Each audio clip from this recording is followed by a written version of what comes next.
Welcome, everybody. For those of you who don't know me, I'm Lisa Herrick. I founded 31st Street in 2017 in my living room with 30 people, and we are now a very large group, over 2,000.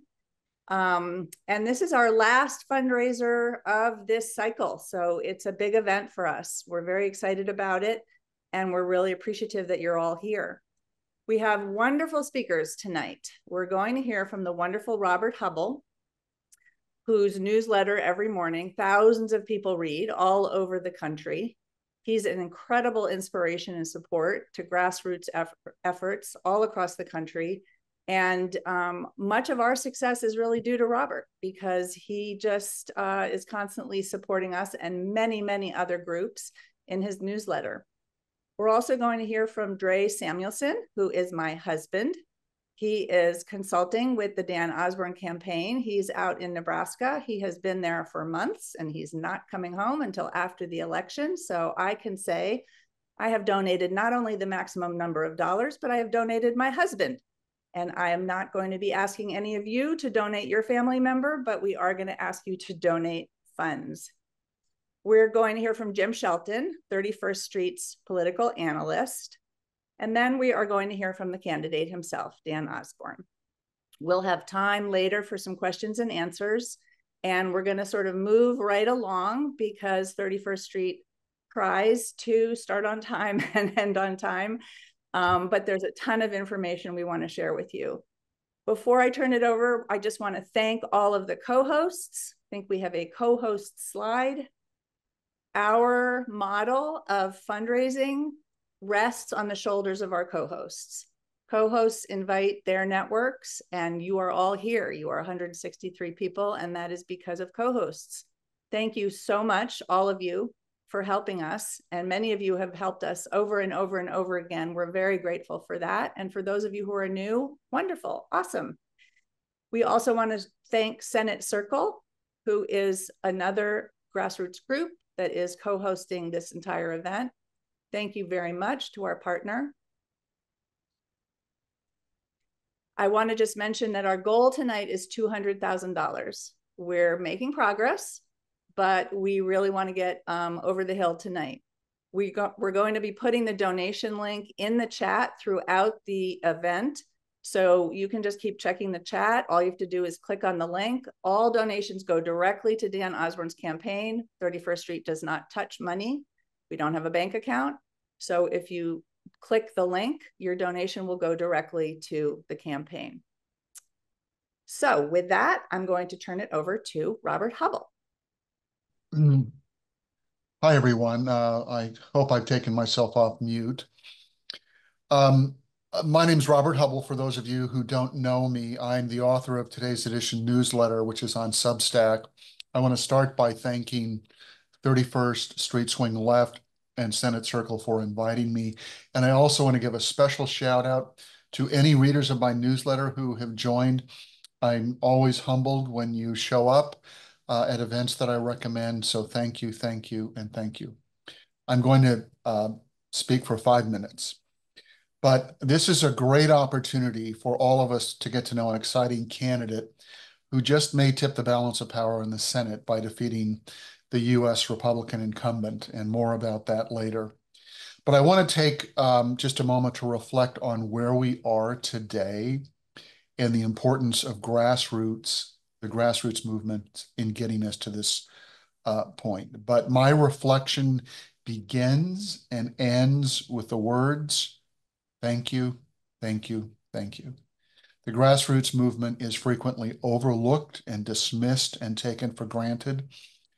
You and I know that you are the true heroes of democracy, showing up on an afternoon or an evening, time and time again, to organize and support candidates and actions is what is saving us.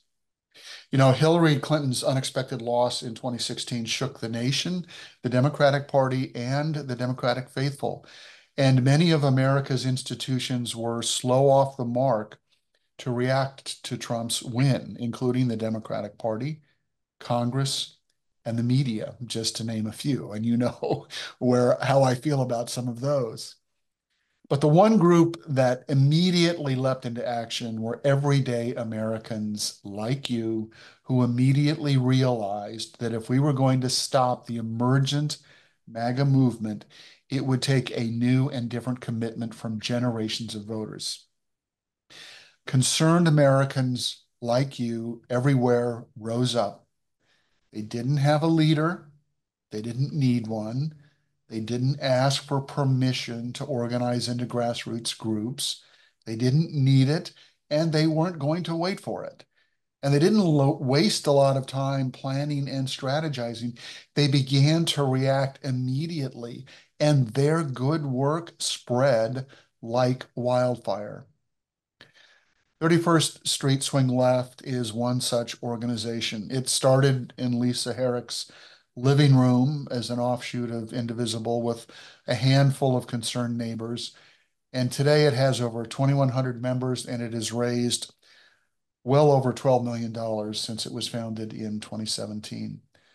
So it started out as an informal group of concerned citizens, but it's morphed into a truly professional, effective grassroots organization that made a difference in 2017, 2018, 2020, 2021, 2022, 2023, and now it's going to make a difference in 2024. But here is the best news of all.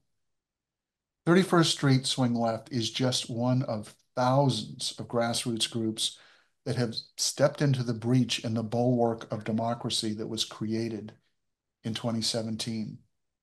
You know, they meet on hundreds of Zoom calls each day. They write tens of thousands of postcards every day.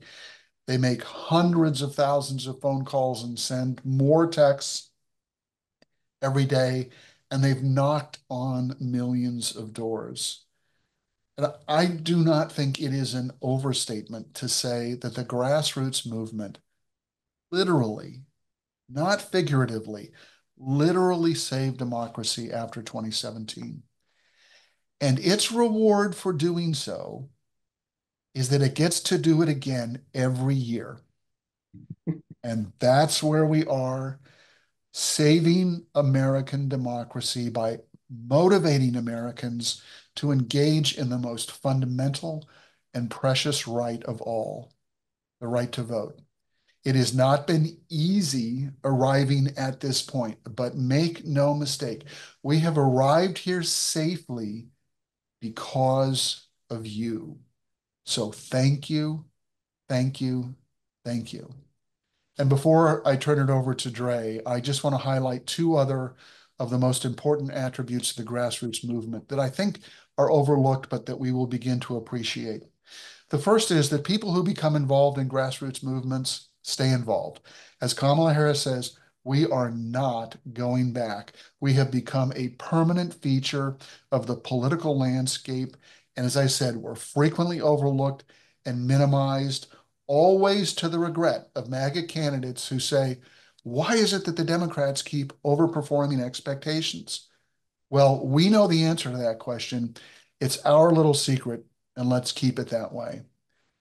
But secondly, because the grassroots movement is focused on action and like 31st Street Swing Left has local leadership, it can be nimble in the way that party organizations and institutions cannot be. And 31st Street Swing Left and Senate Circle's support for Dan Osborn is just one example of grassroots volunteers stepping in and stepping up when the institutions and the party interests can't or won't take advantage of changed conditions like the opportunity that Dan Osborn represents here. So Dan is a wonderful candidate who deserves our support. I hope you will seriously consider what he has to say. I thank you for your attention. And now I turn it over to Drey Samuelson to give us a view of the race from Nebraska. Drey? Thank you, Robert. That was very inspiring. That gave me chills. It really did. My name is Drey Samuelson, and as Lisa Herrick said, she is indeed my wife. and the willing donor of my time to help Dan Osborn's critically important Senate race. I grew up in a rural town in Nebraska, and I've spent almost all of my adult life in politics, mostly as Democratic U.S. Senator Tim Johnson's chief of staff, a position I held all 28 years of Tim's congressional career. Consequently, I know Nebraska and also a fair amount about politics, I hope. And one thing I absolutely do know is that Dan Osborn has a very good chance to win this Senate election. There are several reasons why I say this. First, Dan is a registered independent, not a Democrat, and that, unfortunately, is important. The Democratic brand in these largely rural states in my part of the country is, if not toxic, at least badly tarnished. There are a number of reasons for that, which I'm not going to get into here, but that's the political reality, and it's part of the reason why I believe Dan, being an independent, has a great chance to win this race. The truth is that in a largely rural GOP state like Nebraska, most Republicans simply won't listen to a Democratic candidate. They dismiss what he or she says out of hand. And it's not that so many of them love the Republican Party either. Many, in fact, don't. But the vast majority of them are unified in their distaste for the Democratic Party. And a Democrat currently has no chance to win a statewide election, or virtually no chance. And get this, there are 300,000 registered independent voters in Nebraska, and Dan is currently getting 68% of them.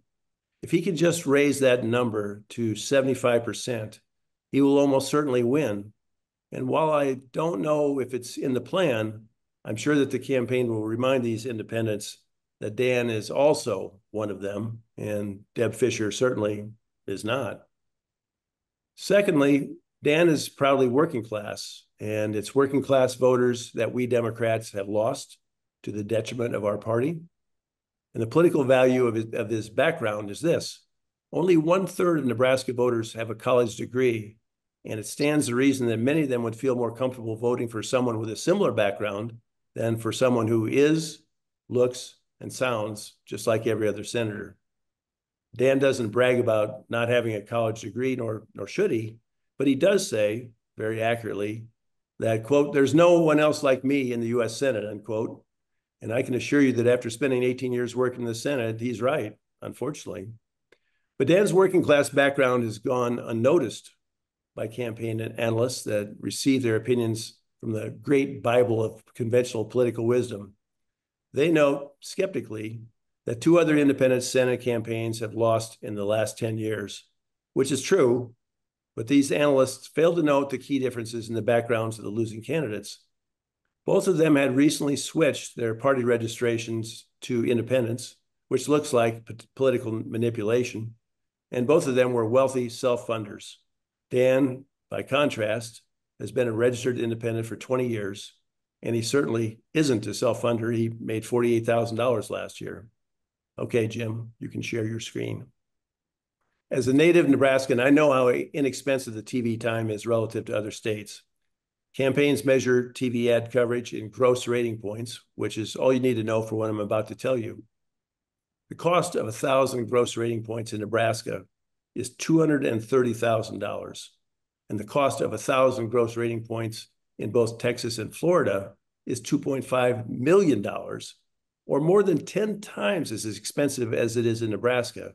And yet, because of the Constitution, they have only the same number of U.S. senators as Nebraska, 2, which is why Dr. Sam Wang, head of the Princeton Election Consortium, wrote, and I quote, "But in Nebraska, an individual person's vote, time, and donations are at least 10 times as powerful as they are in the big states of Texas and Florida. It is clear that Nebraska is the very best place to put Senate contributions." And that's so important, I'm going to repeat it again. It's clear that Nebraska is the very best place to put Senate contributions. Okay, Jim, you can let the viewers see me for better or worse.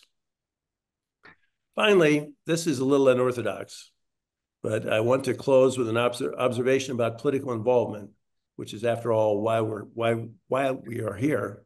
And that also relates to Dan's campaign. In May of this year, Lisa and I went to France and Denmark, in part to tour various resistance museums. The parallels between how fascism was resisted in World War II and our current situation isn't a perfect comparison, but it's much too close for comfort. as I think all of us agree. When we returned, Lisa wrote this in her weekly 31st Street Swing Left newsletter that we sent out to members. These are her words. In our own threatened country, we are still able to fight back with money, time, canvassing, writing, and phone calling. We don't need to be underground. None of us have to carry a cyanide pill in our pocket, just in case. Yet our own resistance is crucial. It is crucial to protect our freedom to, among other things, resist. And two, throughout the occupation of France and Denmark, even during 1944 and 1945, the people who were bicycling messages hidden in their baguettes, the people who were creating homemade bombs to blow up bridges and railways, the people who were sneaking out into their fields to recover paratroopers and hide them in their own basements and barns, the people who were ferrying Jewish families under bales of hay to relative safety, all these people had no idea whether their resistance would succeed. They all did it anyway. Much of the time, they believed their efforts might be fruitless. Frequently, they and their comrades were identified, arrested, and, well, we know what happened then. Here in 2024, we can't help but spend a lot of energy and time worrying about November and doubting whether our efforts will be successful. Sometimes in the past, despite all of our efforts, our candidates lost, but sometimes they won. We have a great track record. We won, as Robert said, in 2018, 2020, and 2022. In 2024, no one gave Dan Osborn a chance to win the Nebraska Senate seat, and I do mean no one.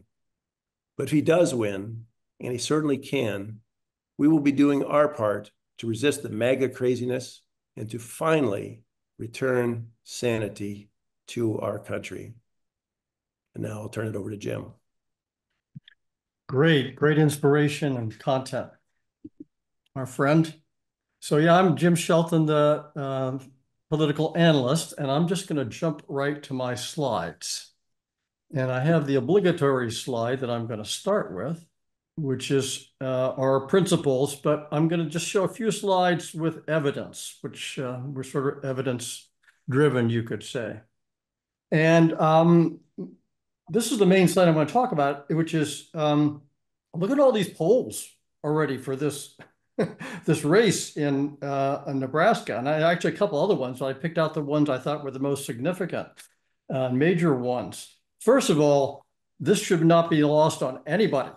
This right column, look at that trend, and you know, some of these are by the ones in blue are Democratic. There's only one that I saw that's red, for probably good reason for that. A couple of independent polls as well. But behind all this, I just want to say there's been kind of a media battle beginning sort of like late August, early September of the airways.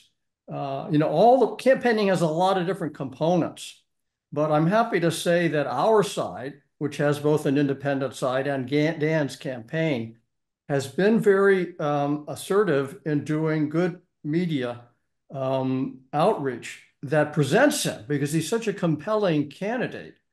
And already the Republicans have done what they always do, which is ham-handed attack ads, but they haven't really worked. And so basically that's why we're seeing this one, I would say, is the most useful one. And I'm going to show a little about that, and we're ahead. So this is not a Hail Mary pass, this race, guys. My view is if we held this election today, Dan would win. And I think what's going to happen is that the Republicans are going to do everything they can to throw more attack ads at him. In fact, yesterday, a donor announced he was donating $2 million to go against Dan. But so far, he's been able to withstand that, and I think with good reason. So, again, from that research, not only was he ahead by 2 points, but among those who were yet undecided, the large majority were in groups that should be voting for him as well. So he's got room to gain even more as he becomes more well-known. And that's a major thing that's happened with this media war, is that he's presented himself, and most Nebraskans do know about him. The other thing in the polling is that they ask these sort of attack ad kind of questions and so forth in the polling. It's not the same as real life, but he holds up very well in the polling. And so far he has also in real life. One other thing is just amazing to me, just amazing, is this measurement of favorability, so important in terms of electability.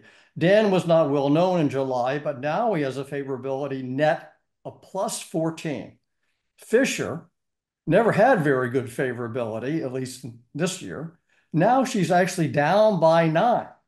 That's like horrible for an incumbent, at least in this poll. Okay, so I'm going to give you a taste of what kind of candidate Dan is and good sort of work in the media battles, if you will. I'm just going to show you this one very compelling ad before we get to Dan. The U.S. Senate is a bunch of millionaires controlled by billionaires. My opponent, Deb Fisher, is part of the problem. She's taken so much corporate cash, she should wear patches like NASCAR. She's gotten 10 times richer in the Senate. She hasn't held a public town hall since 2017. She promised to cut the deficit. She lied. She signed a 2-term pledge, lied about term limits too. Deb lies. We just get stuck with the bill. Thanks, Deb. More of our money wasted. I'm Dan Osborn, an industrial mechanic who's actually worked for a living, a Navy vet, Nebraskan, independent. You're going to hear a lot about me from Deb's donors. The truth is, I'm running for U.S. Senate because people aren't getting a fair shake. Costs are too high, borders a mess. People like Deb waste our tax dollars on handouts to billionaires and corporations. If you want someone who works for them, vote for Deb. If you want someone who works for you, consider me. I'm Dan Osborn. I approve this message because the only thing on the back of my jacket is Nebraska.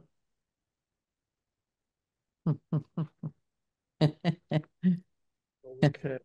The U.S. Senate is... See if I can. Here we go. Okay, so just to remind you, the goal is $200,000. At the start of the evening, we're at 116. Come on, guys, let's blow through this $200,000. We ought to be able to do that. And with that, I'm going to stop sharing and turn it over to Dan himself.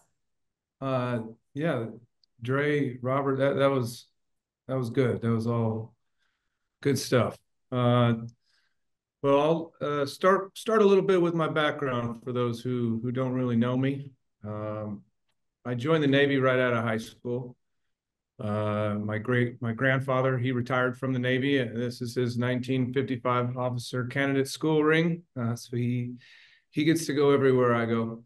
My parents, they both met while they were in the Navy. My uncles were all in the Navy. And then my older brother, he joined the Marine Corps, so we don't talk to him much anymore.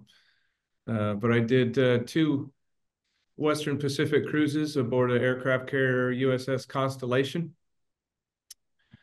And sorry, I'm in one moment here. Thank you. I had to plug in the computer. But I did 2 Westpacks aboard the USS Constellation. So I got to travel the world as a young man, which was a good start. I think traveling is the great educator. And it certainly was for me to be able to see the world twice over. But I got out with an honorable discharge. I came back to Omaha, where I'm from. I started attending the University of Nebraska at Omaha. I then joined the Nebraska Army National Guard to continue my service. During that time, I was a 19 kilo on the M1A1 Abrams tank crew. I've always felt compelled for service. But I did those for about 3.5 years. And then my life changed. My wife had my first daughter, Georgia, who's now a classically trained professional dancer in Hollywood. I'd say about half of every paycheck I've ever earned probably went into dance lessons and tutus and shoes. And if anybody here's got any dancers, they probably know what I'm talking about. But when she was born, I knew I had to go get a job. I had to go get something with some benefits and a good wage. So I got a job working at Kellogg's in Omaha as an industrial mechanic. One of the first days on the job, an old Polish guy by the name of Ron Jabowski, looked just like Magnum PI. He came up to me and he said, "Hey, kid, have you joined the union yet?" I said, "No, sir, I have not." He said, "Well, you might want to think about going and doing that." I was like, "Well, shoot, Tom Selleck's telling me to join the union. I better go do that."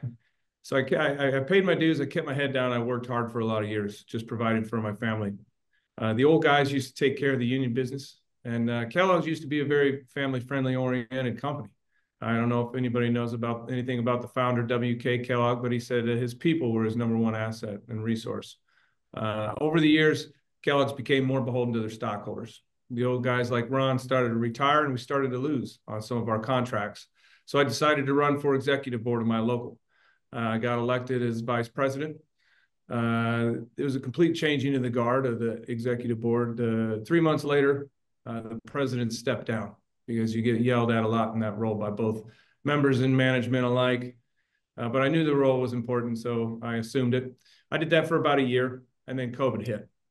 Nobody's got any good COVID stories. I know that. And it's noteworthy to say there's 4 North American plants under the umbrella of the master contract. And we were all working 7 days a week, 12 hours a day during that year. At one point in time, 50% of our workforce was forced quarantine and or sick, but we kept them running at 100% capacity, even with the high demand.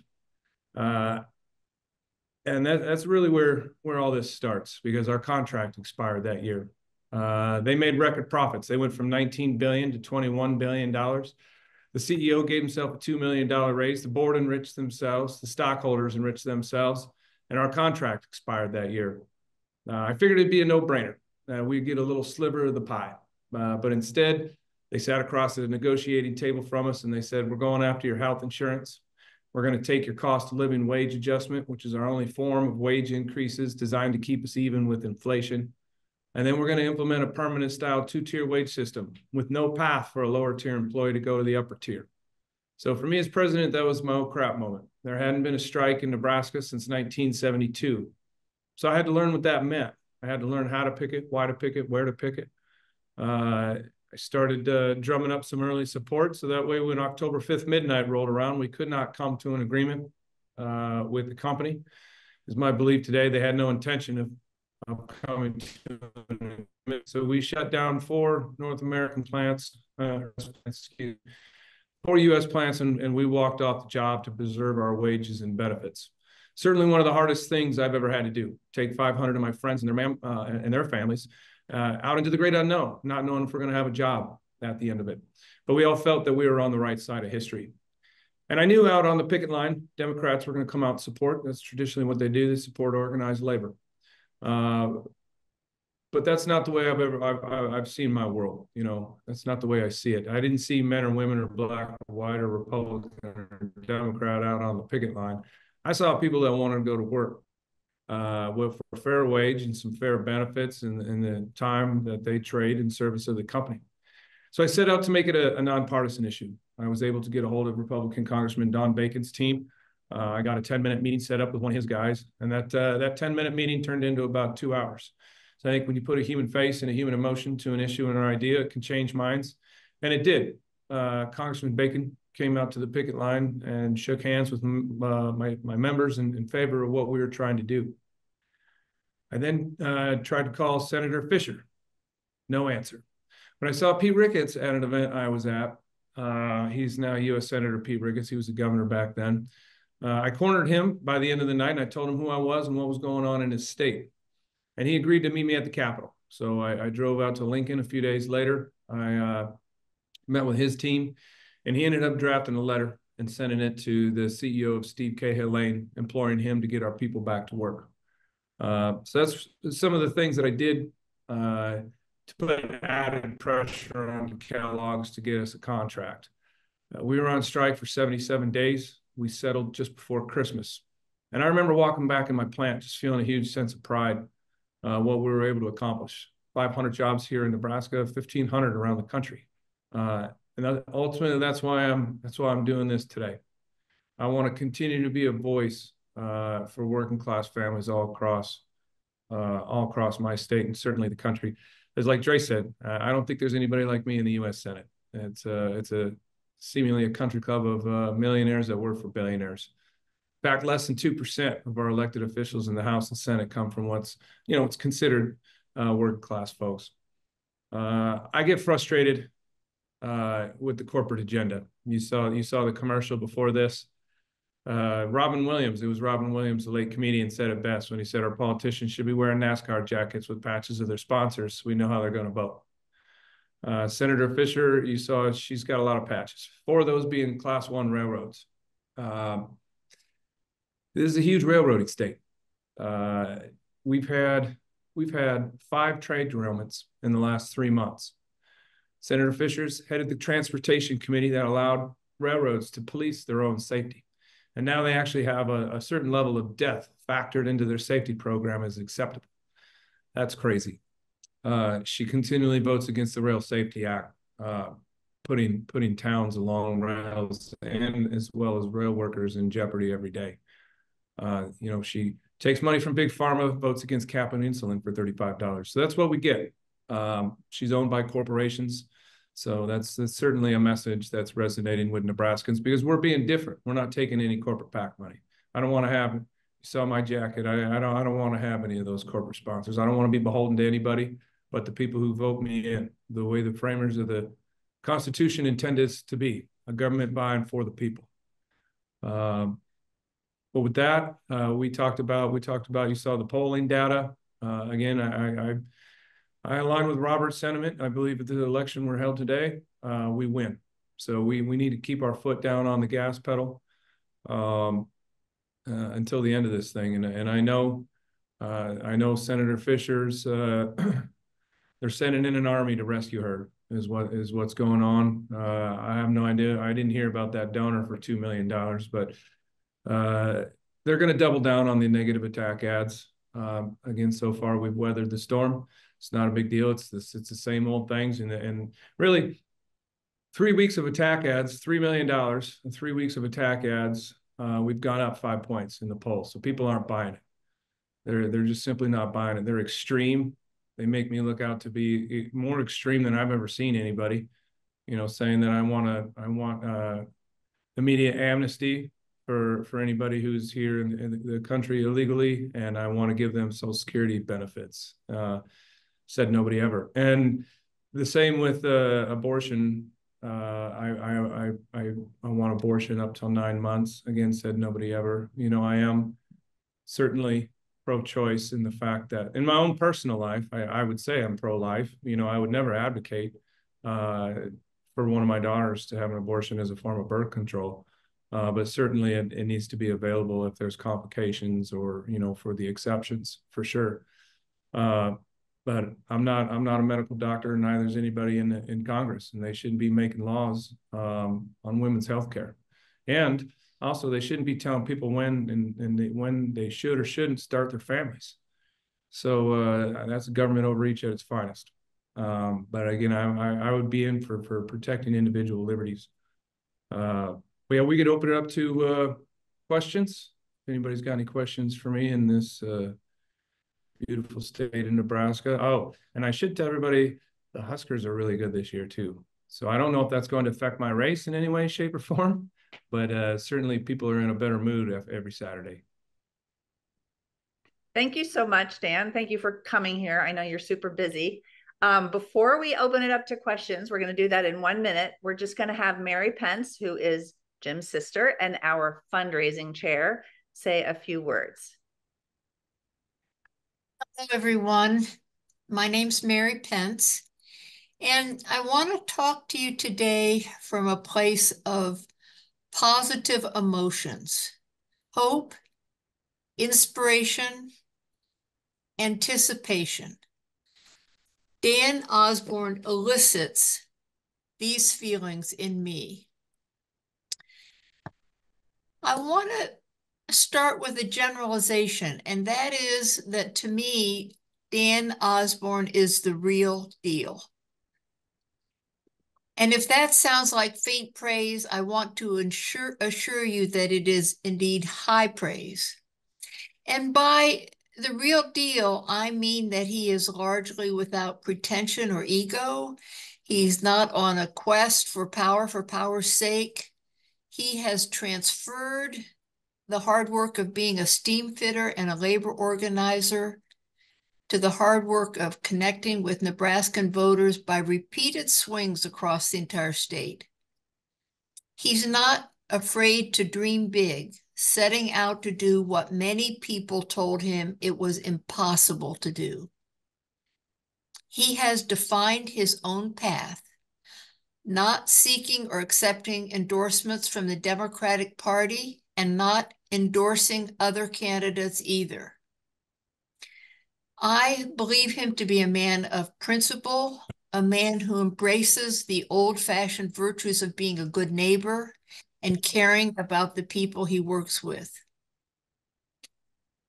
So, if I think so highly of Dan, what have I done about it?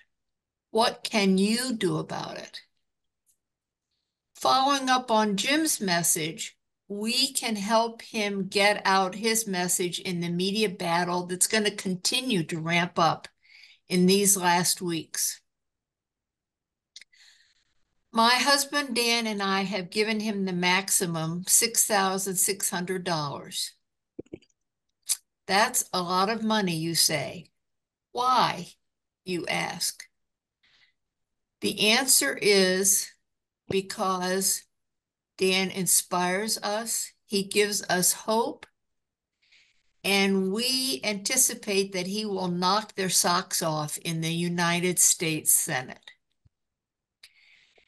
So if Dan Osborn also inspires you, will you please join us in giving the maximum you can, whatever that is for you? Help us get to our $200,000 goal tonight. And then get ready to watch the returns come in on November 5th, knowing that you have contributed to a great effort. Thank you so much.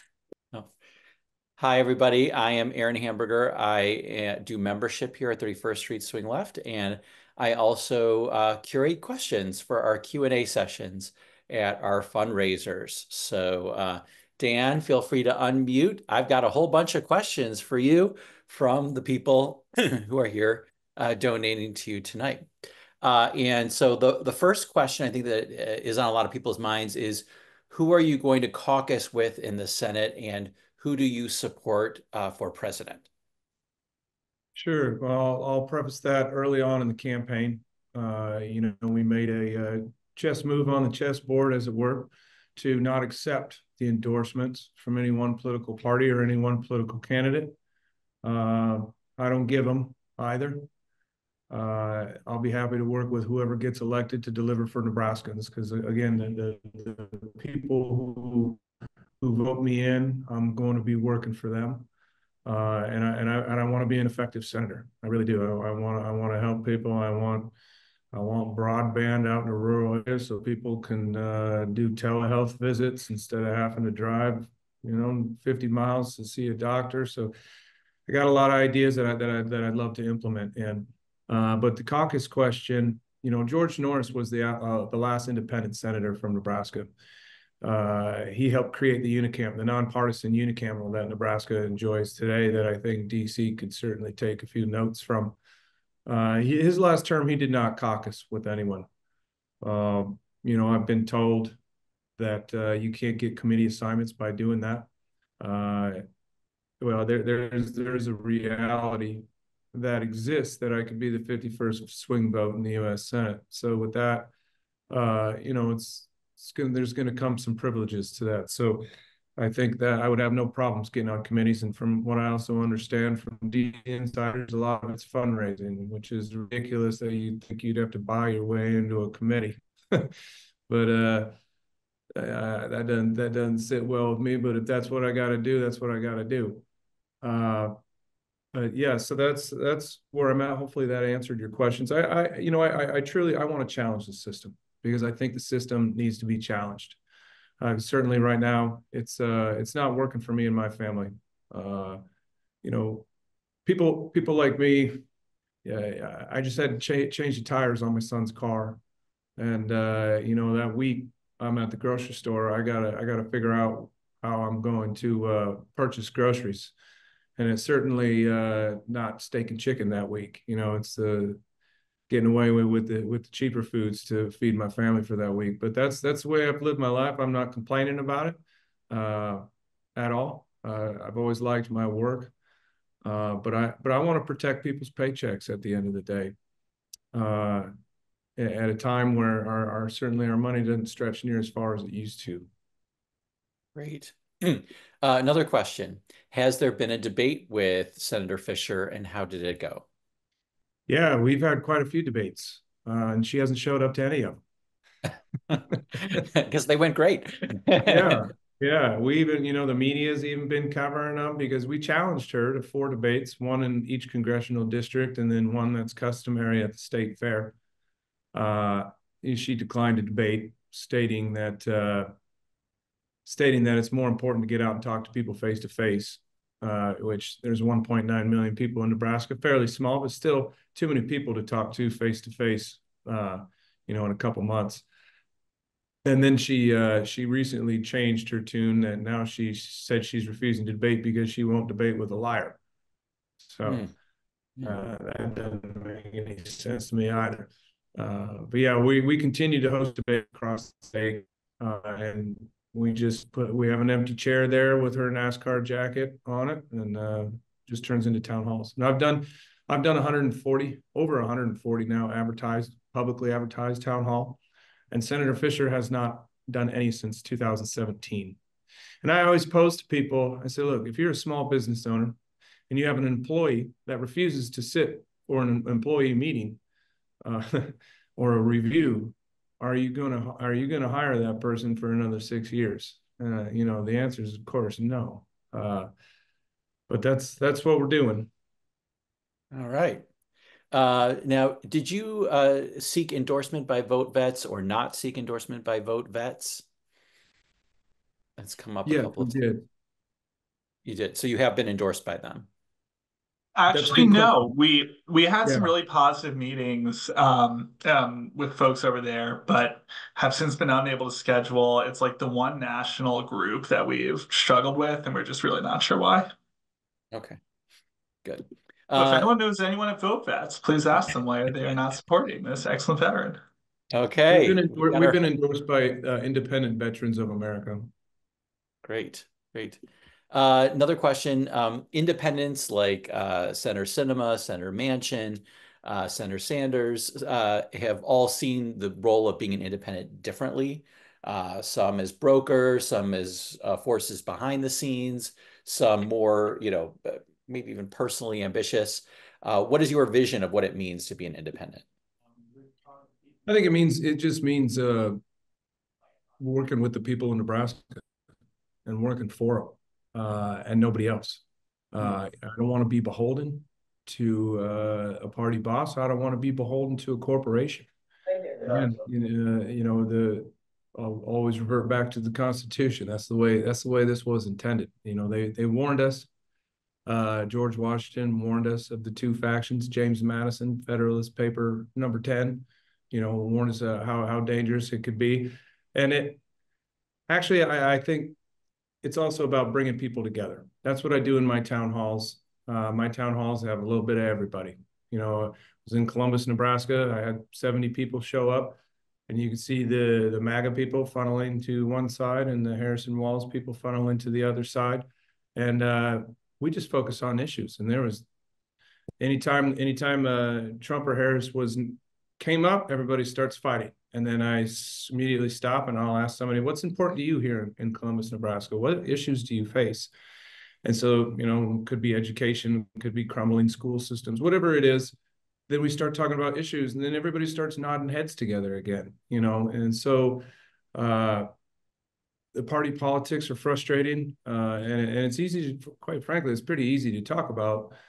We just saw another farm bill expire and nothing get done on that. And now our farmers are going to be losing even more money. And, it's on extension from 2018. Our bushel prices, our bean prices, our crop insurance is outdated. And that's a dangerous game to play. If farmers aren't making money, we're not going to have farmers. 2% of the population feed the whole country.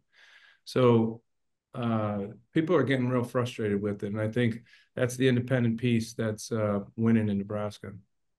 No, but I think mostly it's about bringing people together. That's how I see myself operating, being able to work with both sides to get stuff done. Great. Now I'm seeing a number of questions in the chat. people are interested in you and they like your persona, but there are sort of positions on key issues that they really need to know about before they proceed to donate.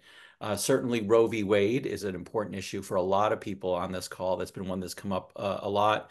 Also guns and assault weapons, specifically immigration, healthcare. And then for a number of us, DC statehood, because we live in Washington, DC, and we don't have any senators. So, we'd like to have one someday. So anyway, curious to hear, rapid fire, just your positions on some of those issues. Yeah. Well, I would codify Roe at the federal level. And here's why. I think I've mentioned in my own life, I would never advocate for one of my daughters to have an abortion in the case of birth control. Obviously, pregnancy is a complicated thing, right? But women need to have the freedom, and families need to have the freedom to make those decisions, not the government. So I would certainly codify that at a federal level. That's a no-brainer for me, and I'd throw out the filibuster to get that done too, if I had the ability to. Guns is a tough one.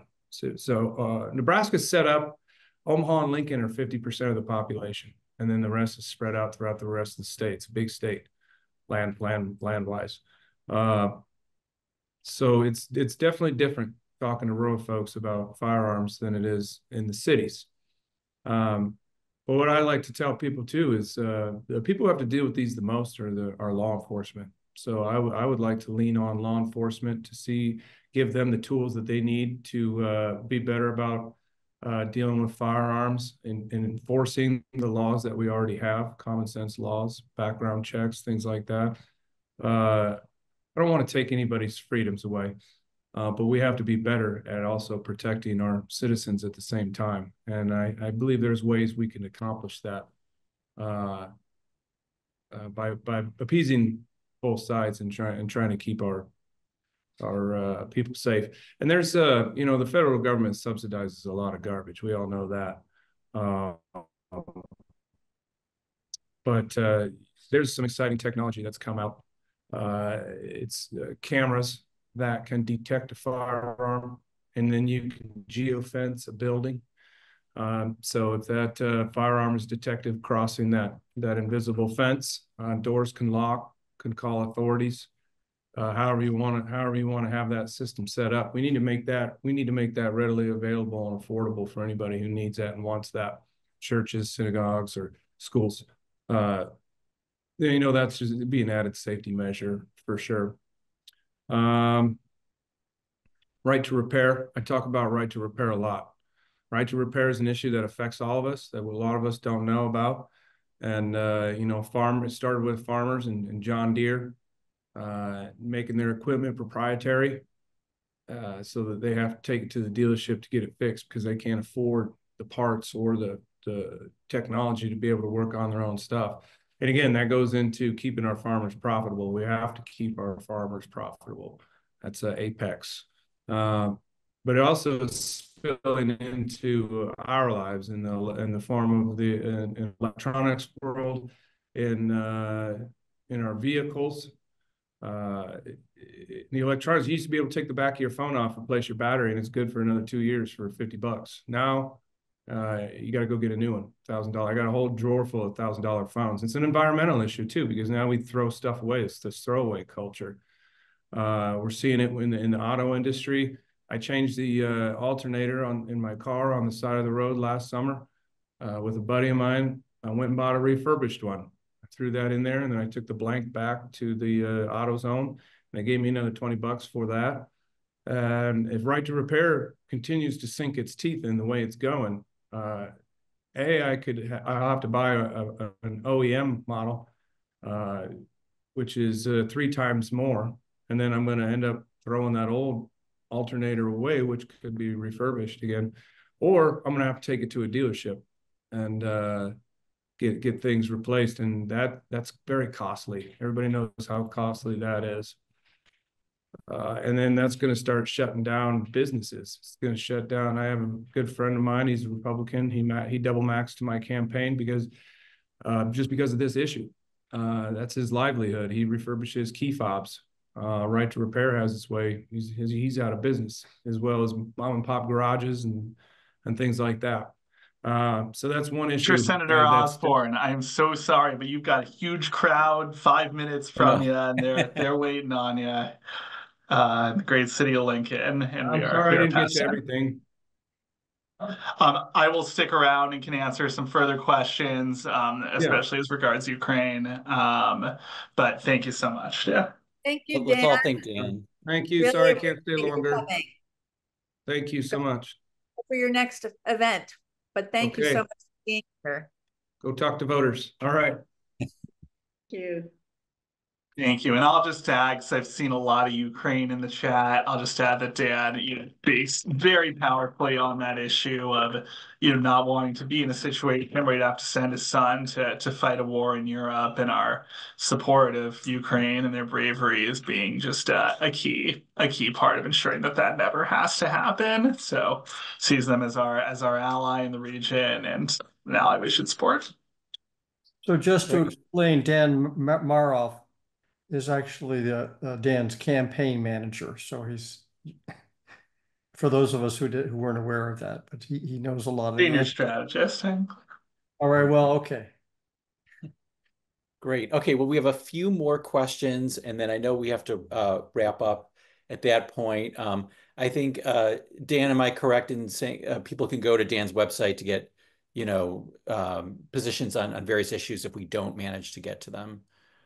That's absolutely right. And I will also, as we're talking about websites, someone asked earlier about the phone bank. It is such a rewarding phone bank because you talk to so many people who are so hungry for information about this race. And this race really does have something to offer for almost every voter. So it's a phone banking experience like none other. So people are divvying out their precious volunteer hours. That link I just shared is the place to go. Great. We have a question from one person, Stanley Griffith. Maybe you can connect with him. His question is, if one has maxed out, as my wife and I have, where can we send money to support Dan? Yeah, that's a great question. Unfortunately, I can't explicitly make a solicitation on this call in excess of the maximum.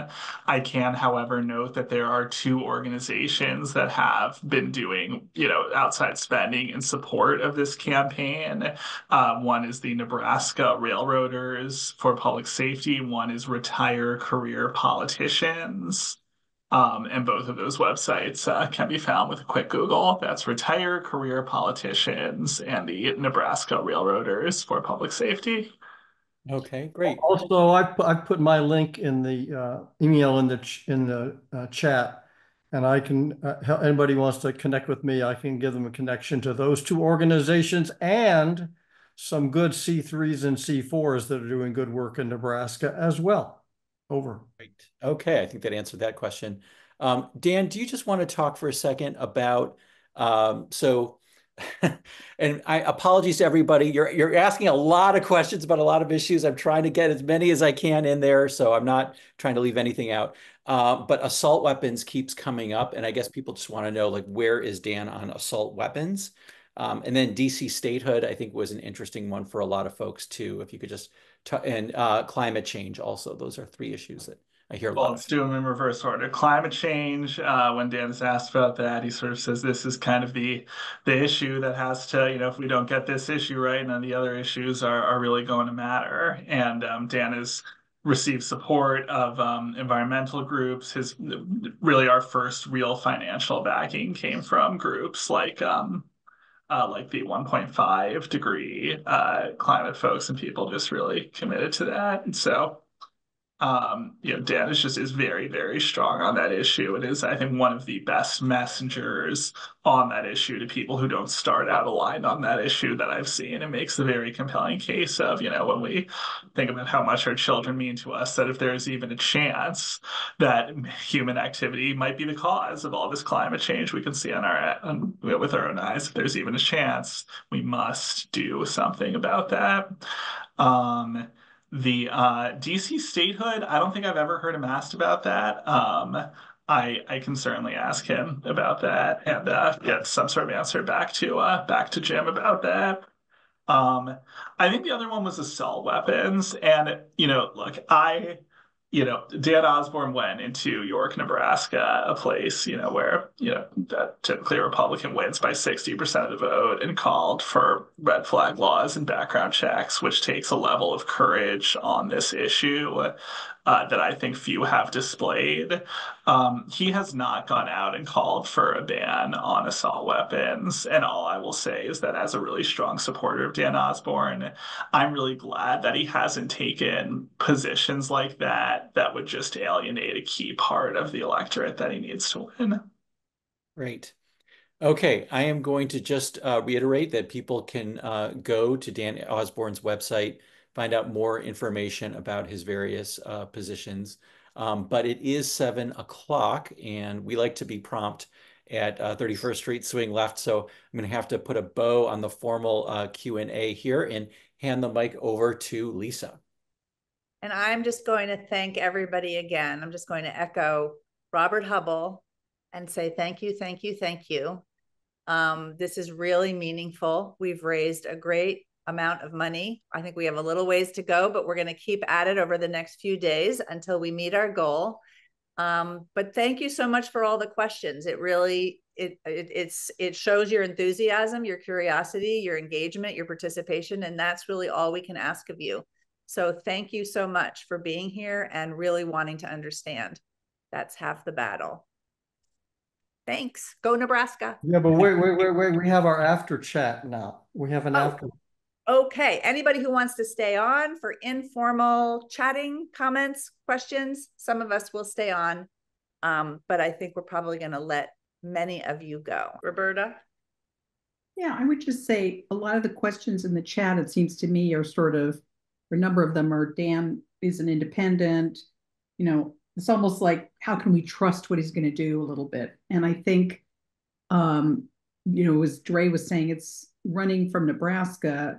I think it's really important for an independent candidate like that to talk about the issues and talk about the issues in a way that, Nebraskans can relate to, which is probably a little different from maybe where we would be. But I would just say I've donated quite a bit to Dan. And I think the big thing is he would be so much better than Deb Fisher, whom we know would do everything she can to fight the Harris agenda. And with Dan, we've got a very thoughtful person who cares about working people, who thinks billionaires don't pay enough taxes, who has experience as a union person. So I think it's a lot more promising, certainly, than Deb Fisher.